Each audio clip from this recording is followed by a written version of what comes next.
In March this year, TV3 had the opportunity to access the storeroom of the National Intelligence Bureau, where some suspected cocaine with street value of $350 million had been kept after personnel from NIB intercepted the tipper truck conveying the consignment to Accra from the Western region. The consignment weighed 3,319.68 kilograms as high purity cocaine, ranging between 50% and 70% purity. The consignment is believed to have entered the country via sea fishing vessels. Two suspects, Isaac Kweku and Kenneth Kobina, were initially arrested and arraigned.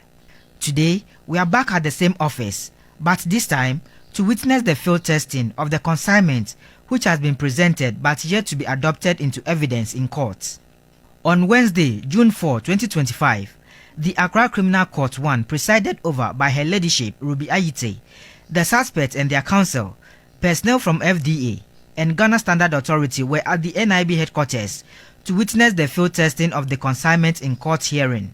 Cobalt thiocyanate test was used, while cobalt thiocyanate reagent and hydrochloric acid were applied to a sample of the suspected cocaine. A blue result proves positive of the reaction. Samples were further subjected to test through the use of high-performance liquid chromatography and gas chromatography equipment for confirmation. The National Intelligence Bureau has since secured a court order to destroy the consignment on June 20, 2025 at Bondase. A third suspect, Malco Kudofia, has been nabbed. The suspects have been charged for the importation of drugs without lawful authority and engaging in prohibited narcotic business. Meanwhile, three other prime suspects, Kellyan Julian Mensah, Jefflin Nkwajo Into, and Charles Hagan, are at large. Stanley Nibleu, TV3 News, Accra. So we are pleading with the government to help us. After several search, 7 Chinese were rounded up. They were accosted to the degraded site just to show them how they have ripped apart an entire forest. To my biggest disappointment as a woman, as a Ghanaian, as a leader, will be to see these ones set free, and somebody will now be demanding that President John Dramani Mahama should give money to restore water bodies, to provide potable water. And you know, John Mahama. My name is Lotte. Your name is Lotte. Lotte, are you happy with what you're saying? No. You're not happy with what you're saying. So, if you're not happy with what you're saying, why will you continue to degrade the land? Okay, I've walked barefoot before.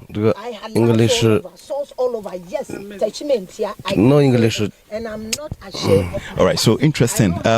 You ask their name in English and they tell you, but you ask that simple question, are you happy with what you're saying? They said they do not understand English.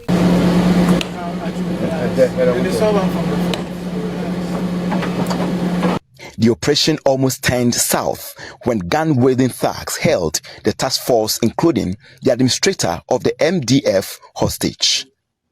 They started shooting. They want the Chinese suspect released, but the MDF task force was resolute. The thugs then led the team to the Nyineni District Police Command. Here, tension heightened. Eventually, the suspects were brought to the regional police headquarters for further interrogation.